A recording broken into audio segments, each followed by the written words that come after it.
और चोर तो हमेशा मचाता ही है शोर। मोदी जी ईमानदारी का ढोल पीटते हैं, मैं बार बार ही कह रहा हूं, हर दिन कहूंगा।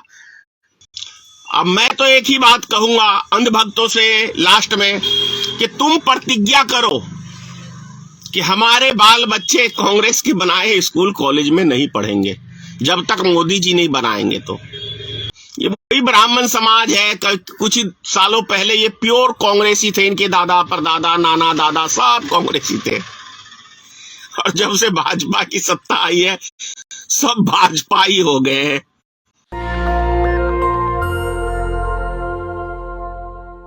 एक अंधभक्त से मुलाकात हो गई कल,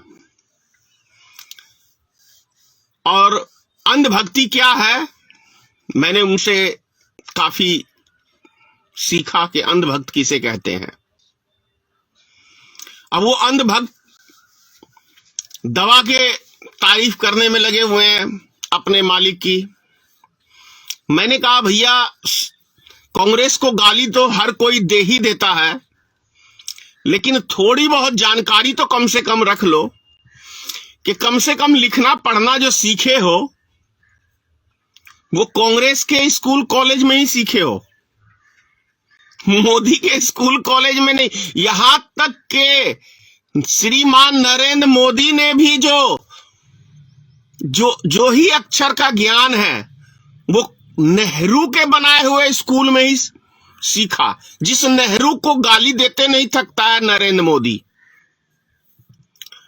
तो मैंने उनसे कुछ सवाल किया कि भाई ठीक है, अंधभक्ति में आप डूबे हुए हो, अच्छी बात है, डूबे रहो इसी तरह, इसी में देश का कल्याण हो जाएगा।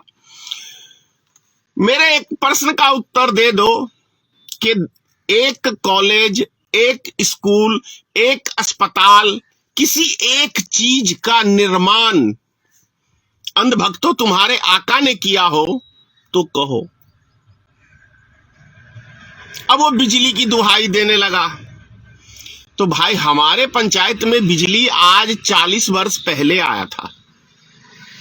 40 वर्ष पहले किसकी सरकार थी? मतलब अंधभक्ति का मतलब है कुछ भी बोलो। और एक चीज और मैंने कल देखा कि किस तरीके से पब्लिक का ध्यान, और अंधभक्तों की खासियत पता है क्या है? अंधभक्त आपको कुछ सुनना नहीं चाहते हैं। आप कुछ भी बोलोगे तो आपकी बात को वो सुनना ही नहीं चाहेगा। यह अंधभक्त की पहचान है। लेकिन आका जो बोल रहा है वो आका की बात को पूरी तरह फैलाएगा। यानी अंधभक्त मतलब एक मेंटल कह सकते हैं हम, क्योंकि पागल को भी आप कुछ भी कहोगे तो वो कुछ भी आपको बात को वो अपनी गाएगा लेकिन आपकी नहीं सुनेगा। तो पागल और अंधभक्त के अंदर कोई अंतर नहीं होता है। एक चीज और कहूंगा कि एक सिस्टम कितना जबरदस्त देश के अंदर काम कर रहा है, ये चीज समझने की जरूरत है हमें।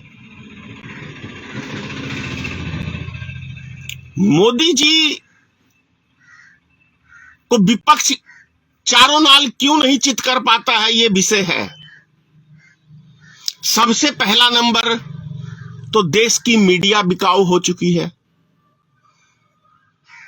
दूसरा नंबर, इन्होंने एक टीम बांट रखी है। 5-7 जगह टीम इनकी अलग अलग क्षेत्रों में काम करता है, और वही टीम केंद्र में भी स्थापित है। जैसे एक नेता मुसलमान को गाली देगा, दूसरा नेता कहेगा भाई सबका साथ, सबका विकास, सबका विश्वास। एक नेता आपको जम्मू कश्मीर की दुहाई देगा, एक नेता अयोध्या की दुहाई देगा, और एक नेता आपको राम के बाद कृष्ण की बारी बताएगा। मतलब कृष्ण जी ये भारत से गायब हैं, तो कृष्ण जी भी अब आएंगे भारत में, तो यही लोग लाएंगे अंधभक्त सब। और दाढ़ी वाले बाबा सब और कुछ औरतें वो जंतर मंतर पे तांडव करेंगी भगवा वस्त्र का, और कुछ व्यक्ति हिंदू राष्ट्र की मांग करेंगे। मतलब कंफ्यूजन ही कंफ्यूजन। आम लोगों का दिमाग इतना कंफ्यूज कर दो कि उसको समझ में ही नहीं आए कि यार हम जाएं कहां पे हम फंसे। और नेता कुछ लगाएंगे आपको, विकास की बात आपको समझाएंगे, भारत विश्व गुरु बन रहा है, और उस विश्व गुरु का ढोल न्यूज चैनल वाले पीटेंगे। पूरी दुनिया में भारत का डंका बज रहा है। जब से हमारे आका जी आए हैं, और आका जी से कोई प्रश्न नहीं पूछ सकता है, क्योंकि आका जी प्रश्न का सवाल का जवाब देने के लिए पैदा ही नहीं हुए हैं। क्योंकि वहां पे सवाल का जवाब देंगे तो बुरी तरह फंस जाएंगे, क्योंकि वो इतने जुमले छोड़ते हैं, इतने जुमले छोड़ते हैं, उनको खुद ही नहीं पता कि वो कितने जुमले छोड़ते हैं। तो इसीलिए 9 साल आप कह सकते हैं, 9 साल करीब करीब हो गया है मोदी जी को, लेकिन ये एक रिकॉर्ड है कि एक प्रेस कॉन्फ्रेंस नहीं। पार्लियामेंट में उनको बोलने की आजादी है, क्योंकि ताली बजाने वाले 303 सांसद हैं, तो एक सपोर्टिंग है। लेकिन मीडिया में यदि हम प्रेस कॉन्फ्रेंस करते हैं तो सिंगल एक 100-150 पत्रकारों का समूह रहेगा सवाल पूछने के लिए, और एक सिंगल प्रधानमंत्री रहेंगे उनके जवाब देने के लिए।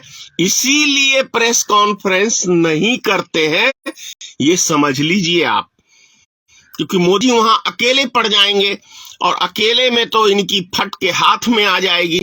इसीलिए धूम दबा के भागे फिरते हैं। तो इससे कितना राष्ट्र का भला होगा थाली। और वैसे भी मोदी जी ने एक बात आपको कहा था, याद है ना, 2014 में जब सांसद बने थे, राजनाथ सिंह ने हर सांसद का संपत्ति का ब्यौरा देने की बात कही थी। क्या आज तक संपत्ति का ब्यौरा किसी भी सांसद ने दिया है? और कभी इसका यह भी कहा गया था कि विदेशों में काला धन कितना छुपा हुआ है, हम इसकी जानकारी देंगे। कांग्रेस नहीं दे रही है, कांग्रेस गद्दारी कर रही है। तो कांग्रेस ने गद्दारी की तो कम से कम भाजपा तो ईमानदारी से कुछ बताओ भाई, कि विदेश में आपके शासन काल में 17-18 में 20,700 करोड़ रुपया जमा हुआ विदेशी बैंक में। ये वहां के बैंक ने खुलासा किया, वहां की सरकार ने। तो इसका तो जवाबदेही भारतीय जनता पार्टी की सरकार को बनता है, देना चाहिए जवाब आपको। यूं सिर्फ हल्ला करने से तो नहीं हो जाएगा कि हम ईमानदार हैं, हम ईमानदार हैं। और चोर तो हमेशा मचाता ही है शोर। मोदी जी ईमानदारी का ढोल पीटते हैं, मैं बार बार ही कह रहा हूं, हर दिन कहूंगा। तो अडानी के ऊपर जांच का आदेश क्यों नहीं दे रहे हैं? फिर कह रहा हूं, पीएम केयर फंड का हिसाब मोदी जी क्यों नहीं दे रहे हैं? देना चाहिए ना भाई, चंदा का पैसा है, चंदा के एक एक पैसे का हिसाब देना कर्तव्य बनता है माननीय प्रधानमंत्री जी का। वैसे भी माननीय प्रधानमंत्री जी न्यूज चैनल पे बैठ के बोलते हैं कि मेरी जवाबदेही है, तो जवाबदेही है तो जवाब दो। क्यों?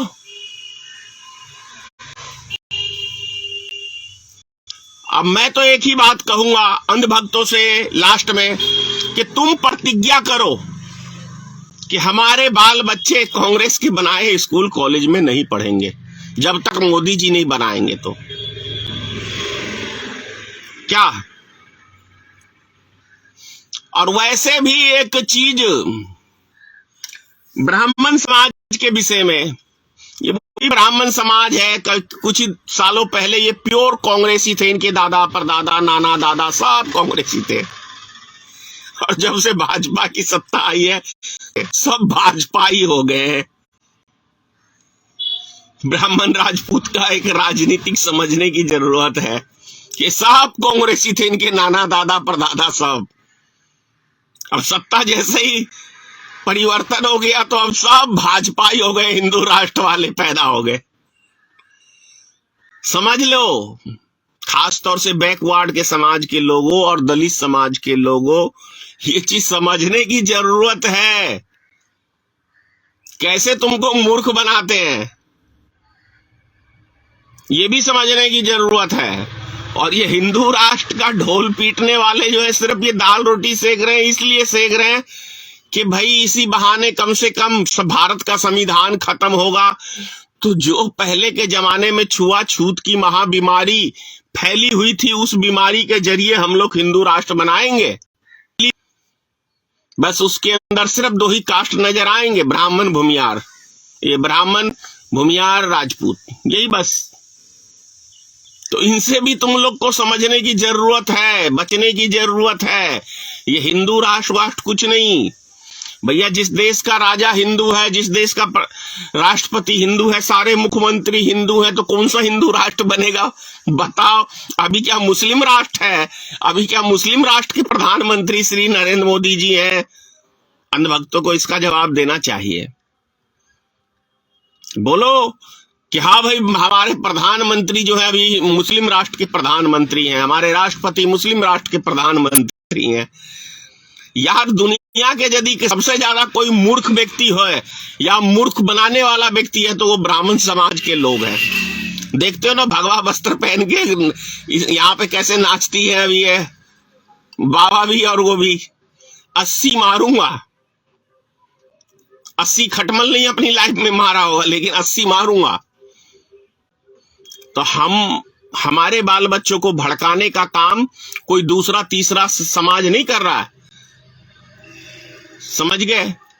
कितने ब्राह्मण के बच्चे हैं जो रोड पे उतरे हुए हैं हिंदू राष्ट्र के लिए? कुछ होंगे इक्का दुक्का, धोखे से वो भी।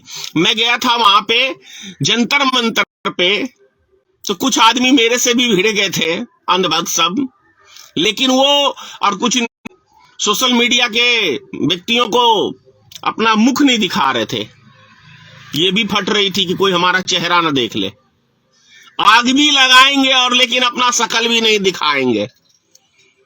ये सब चीजें समझने की जरूरत है कि वो देश में आग भी लगा रहे हैं तो पर्दे के पीछे से लगा रहे हैं, अपना मुख नहीं दिखा रहे हैं कि कहीं मेरे घर के सदस्य न जान जाएं कि मेरा बेटा भी इस हिंदू राष्ट्र में शामिल है। समझ गए। और 500 रुपये मिलती है हिंदू राष्ट्र बनाने के लिए, पता है?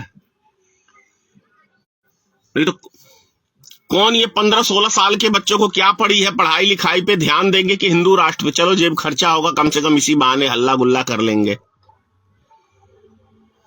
जय हिंद।